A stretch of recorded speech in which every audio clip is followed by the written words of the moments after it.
तर बदलापूर प्रकरणामध्ये आदित्य ठाकरेंनी संताप व्यक्त केलाय। महाराष्ट्रातल्या प्रलंबित शक्ती विधेयकाला लवकर मान्यता द्या।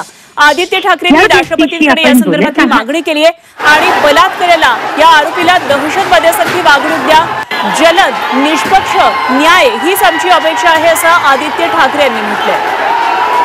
तर आदित्य ठाकरे यांनी ट्विट करून आपला संताप व्यक्त केलेला आहे। आदित्य ठाकरेंनी एक्स या सोशल मीडिया हँडलवर ही पोस्ट केली आहे आणि सरकारकडून काही अपेक्षा केल्या आणि राष्ट्रपतींकडे त्यांनी मागणी केलेली आहे। शक्ती विधेयकाला मान्यता द्या असं म्हटलंय।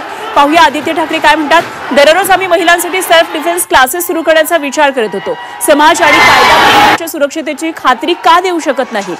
जलद न्याय, निष्पक्ष न्याय आणि दोषींना कठोर शिक्षा व्हावी हीच आमची अपेक्षा आहे। मानवतेविरुद्धच्या गुन्ह्याला पूर्णपणे सहन न करण्याचं हे गंभीर उदाहरण आहे। राष्ट्रपतींना विनंती करतो त्यांनी प्रलंबित महाराष्ट्र शक्ती विधेयकाला संमती द्यावी।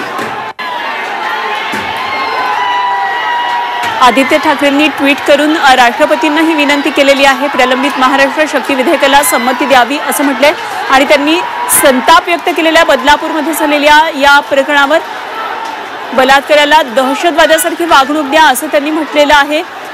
अत्यंत घृणास्पद असं हे काम केलंय। अवघ्या 4 वर्षाच्या चिमुकल्यांवर अत्याचार करणाऱ्या या आरोपीला कठोरात कठोर शिक्षेची मागणी होतीये।